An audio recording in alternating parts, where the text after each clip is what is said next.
At the wedding, my dad told the guests, "She's just a security guard." Then someone yelled, "Wait, she's on the news." Dad's champagne glass slipped right out of his hand. You know, there are some moments in life that just absolutely rip apart everything you thought you knew, and then meticulously rebuild it brick by excruciating brick.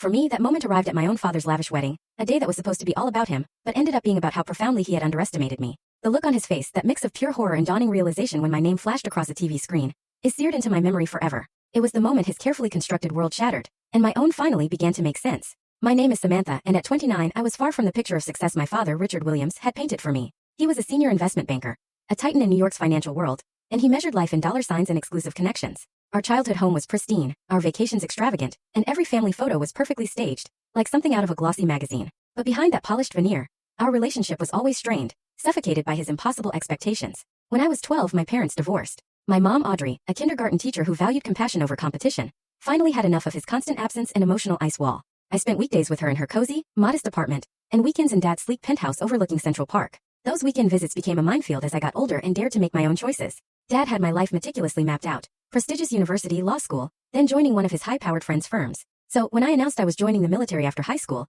his reaction was spectacular.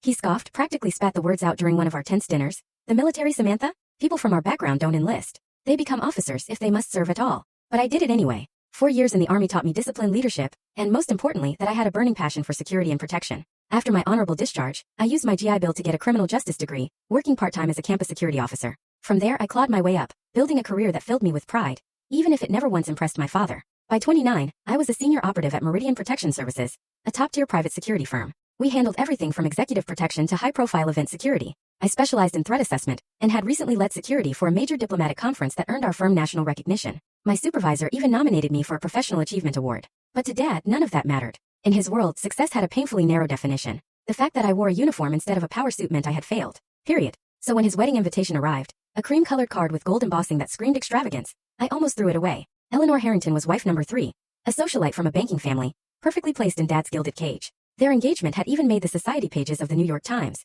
"You have to go," my friend Alicia insisted, stirring her latte when I showed her the card. "Maybe this time will be different." "Different how?" I asked, my own latte neglected.